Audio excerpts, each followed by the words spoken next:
Welcome to the Indie Film Hustle Podcast, episode number 382. The city is headed for a disaster of biblical proportions. Biblical? What he means is Old Testament, Mr. Mayor. Real wrath of God type of stuff. Fire and brimstone coming down from the skies, rivers and seas boiling, 40 years of darkness, earthquakes, volcanoes, the dead rising from the grave, human sacrifices, dogs and cats living together, mass hysteria. The incomparable Ghostbusters. Broadcasting from the back alley in Hollywood, it's the Indie Film Hustle Podcast, where we show you how to survive and thrive as an indie filmmaker in the jungles of the film biz. And here's your host, Alex Ferrari. Welcome to another episode of the Indie Film Hustle Podcast. I am your quarantined host, Alex Ferrari. Today's show is sponsored by Rise of the Filmtrepreneur, how to turn your independent film into a profitable business. It's harder today than ever before for independent filmmakers to make money with their films. From predatory film distributors ripping them off to huckster film aggregators who prey upon them. The odds are stacked against the indie filmmaker. The old distribution model of making money with your film is broken and there needs to be a change. The future of independent filmmaking is the entrepreneurial filmmaker or the filmtrepreneur. In Rise of the Filmtrepreneur, I break down how to actually make money with your film projects and show you how to turn your indie film into a profitable business. With case studies examining successes and failures, this book shows you the step-by-step method to turn your passion into a profitable career. If you're making a feature film, series, or any other kind of video content, the Filmtrepreneur method will set you up for success. The book is available in paperback, ebook, and of course, audiobook. If you want to order it, just head over to www.filmbizbook.com. That's filmbizbook.com. Well, guys, I hope you are all hanging in there in this insane time in human history. I am quarantined here at home with my family, have been for now going on 3 weeks. It is an interesting time to say the least. And being quarantined gives me a lot of time to think, to work on stuff. But I've been watching and seeing what is happening in our industry and how filmmakers are thinking, how screenwriters are thinking, and people in our industry are approaching this unprecedented time in our history. Now, before I get to all the side hustles that filmmakers can do and use to help them get through the pandemic and even thrive during this time, I wanted to put together this podcast to hopefully shine a light on an issue I see happening in the mindsets of a lot of filmmakers and screenwriters out there right now. And it is something that is completely and 100% natural, but it's something that I want to bring to your attention. So maybe if you can think about it, you can change it. But right now, so many filmmakers and screenwriters in our industry are thinking, or their mindset is based on what was 2 months ago, what this industry was 2 months ago. They believe that when this is all over, that the film industry and all the businesses associated with it will go back to normal just like it was before. But I have a really rude awakening for everybody listening. Our industry will never be the same again. What was 2 months ago, it is not what is going to be 2 months from now or 2 years from now. It will change. And I'm not trying to do a doom and gloom here. I'm not saying it's going to crash and burn and everything is going to be gone. No. But many of the things and ways of doing business that we were used to will change irrevocably forever. This is a once in a generation kind of event. And to be honest, this is a once in the history of all cinema kind of event. And for that matter, the world, but we're talking about our little industry right now. Now, it is completely and 100% natural to want to hold on to what you know, and to believe and hope that that will be what will happen in the future, because that is your mindset. That is your brain trying to protect you from the unknown. It's trying to protect you from that tiger that's hiding around the corner. It's trying to keep you alive. But if you fall into this trap, it's going to be a much harder road ahead, in my humble opinion. Many of the things that we're used to will go back to the way it was. Streaming, I don't think is going to change. I think it's in its highlight right now. It's at its peak of its history at the moment. It's showtime for streaming in many ways. But so many other parts of our industry are changing so rapidly. Things that have been bedrocks are now gone. Movie theaters are shut down. AMC theaters was just downgraded. Their stock was downgraded, and they don't expect it to recover. I don't know what the theatrical business is going to look like when this is all said and done. I don't know what the distribution windowing is going to look like when this is all said and done. I don't know how long we're going to be being in this kind of quarantine. I don't know what kind of effect it's going to have on our economy. I don't know what kind of effect it's going to have on our industry. Nobody really knows what's going on. But one thing is for sure, that change is here and change is coming. And you need to prepare yourselves for that change. Here are some things that are already happening in our industry, pivots that are happening. There are no more theatrical screenings. The big studios are choosing to release their big blockbuster films on TVOD premium, is what I'm calling it, a TVOD premium, a transactional video on demand premium, where they're charging $19.99 to rent a movie that would normally go theatrically. I have no idea how that works, and if it's working, I got to see the numbers, and we'll see what the reporting is on that eventually. Something else, South by Southwest, which obviously shut down and canceled this year, is teaming up with Amazon to create a virtual film festival. The only problem is that Amazon is only offering like $5,000 to stream a film that was accepted into the festival. And another problem is that if you do screen digitally with Amazon, and that's your first time screening, that pretty much is going to kill a lot of distribution prospects for you as a filmmaker. The system is not set up for this, guys. Our entire workflow is not set up for this. And everyone's just trying to figure out what the hell to do. Another surprising thing is drive-ins are making a comeback. People are going to drive-ins again because of social distancing. I've heard of filmmakers who are setting up virtual screenings of their films because they can't film their films in a theater. These are some of the pivots, some of the things that are already changing. The thing is, guys, that if you don't change your mindset and you don't start thinking outside the box with how to get your movies out into the world, get them to your customers, to people who want to watch your film, generate revenue with them. If you don't start thinking outside the box, you will be left behind. And unfortunately, I feel that you might be decimated because the studios are getting decimated. So what chances does a little independent filmmaker have? Nobody understands what's going on. Now, this is a very scary time, but also can be a very exciting time because this is when new innovation happens. This is when, the Netflixes of the world come up.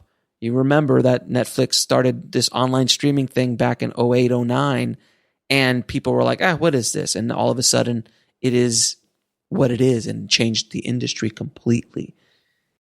That was something that came out of the 2008 financial crisis. And there will be other innovations that come out of this crisis as well.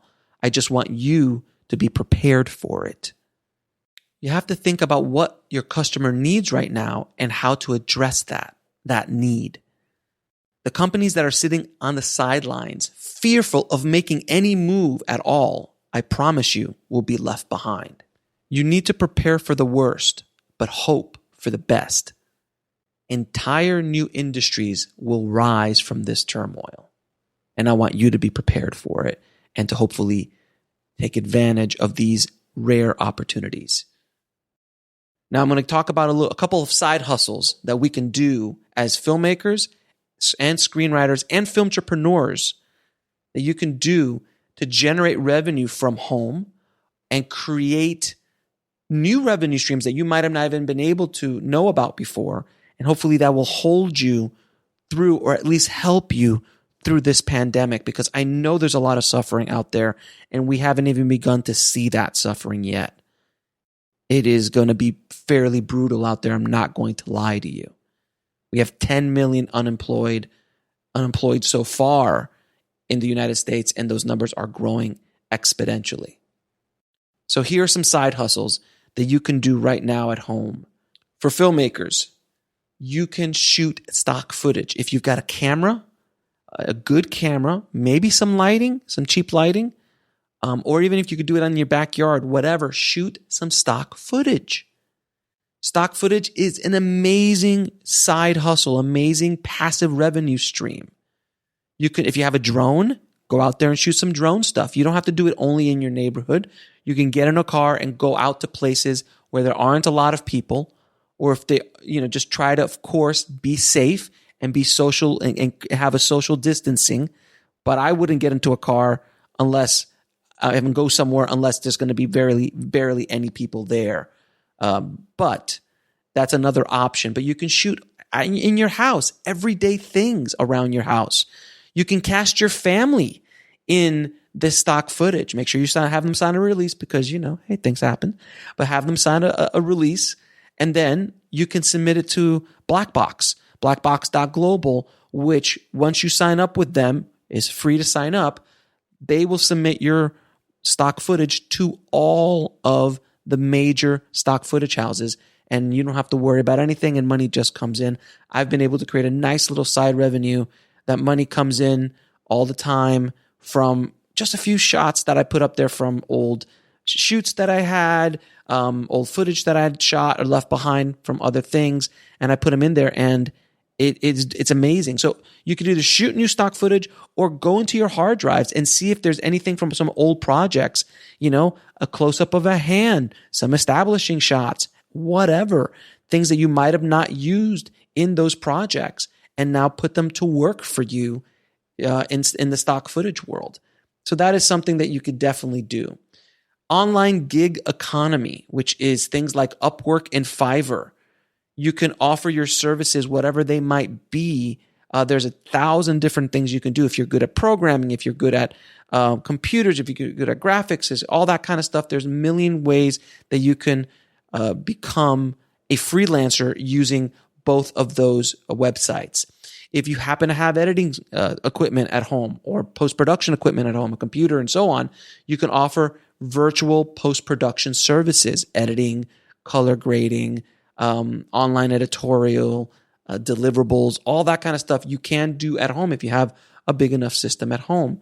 You can also create virtual VFX. So if you're a VFX artist, obviously this is something you could be doing right now, motion graphics and things like that. On more of a filmtrepreneurial side, you can create graphic templates. So you can create Photoshop templates of design, graphic design and stuff like that you can upload to multiple websites and create passive incomes. You can create color grading LUTs if that's something in your wheelhouse. You can and offer to sell those as well. Motion graphic templates you can set up as well. So like titles, lower thirds, all that stuff. You can create them in After Effects and upload them to those platforms as well to sell as passive income. You can also offer consulting if you have an expertise in filmmaking and cinematography and everything. There's people out there who will pay for your services and for your consulting just to give them a leg up. So look into that. Now, screenwriting side hustles. If you're a writer, you have a very powerful tool at your disposal. And writing is a much more cost-effective way of making a side hustle here. You don't need a lot of gear. You don't need a lot of other technical skills. There's a plethora of ways that screenwriters can create side hustles or create income and revenue during this pandemic. You can write commercially, handbooks, corporate brochures, things like that. You can be a researcher doing research online. You can be blog writing. There's an absolute insane amount of need for content creation. And if you can write really well constructed blog posts, articles about certain topics, that's a way to make money. You can write for a website specifically. You can write advertising copy. You can edit copy. You can be an editor and proofreader for articles, for books, for short form, for anything. And all of these side hustles you can post on Fiverr and on Upwork and create a profile and start selling your writing services. You could also create a comic book. You can partner with an artist and start working on a side project. And if it turns out well, you can actually turn it into a short or a feature film by teaming up with a filmmaker once the air clears, once this storm, this pandemic passes. Now, some online money-making side hustles that are general, not specific to us. And there's just a couple of different ways, but there is a ton of stuff out there. You can get paid to watch videos and do a bunch of other online stuff by going to swagbucks.com. They actually pay you to watch videos and do other things online. You can become a virtual assistant, again, going through Fiverr or Upwork. You can also become a virtual tutor through VIP Kid, and they pay anywhere between $14 to $22 per hour. You could also transcribe audio and video for Rev or Scribey and those kind of websites where you can, it's just a way to make some extra cash. You know, there's so many different ways to start looking to make money online, but this is the time, guys. This is the time that you have to start thinking outside the box because the world is upside down. And as Dr. Peter Venkman says, dogs and cats living together, mass hysteria. It is a very strange time to be alive and a very crazy time to be in our industry. And I want you all listening to not only survive, but thrive today and moving forward. Regardless if this lasts another month or this lasts another 18 months. Now, if you want links to anything I talked about in this episode, please head over to the show notes at indiefilmhustle.com/382. And this episode is also going to be on the Bulletproof Screenwriting Podcast and the Filmtrepreneur Podcast because I felt that it's something that needed to be a special crossover event with all of my podcasts because I want every part of my tribe to hear this and hopefully have it help them on their path moving forward in our industry. Thank you guys for listening. I really do hope that this helps you a bit during this crazy, insane time that we're living in. Please stay home. Wherever you are, stay home, shelter in place. Do social distancing, 6 feet. Be careful. This thing is not a joke. This thing is not to be taken lightly. I'm in California. We're, I think, the third largest hub right now in the United States and growing. The numbers are starting to get really crazy and really scary here in the United States. So please be careful. Stay at home. It's the only defense we have against this thing at this moment in time. I wish you and your families nothing but good things and safe travels in this crazy upside down world. Thanks for listening again, guys. As always, keep on hustling at home. Keep that dream alive, and I'll talk to you soon. Thanks for listening to the Indie Film Hustle podcast at indiefilmhustle.com. That's INDIEFILMHUSTLE.com.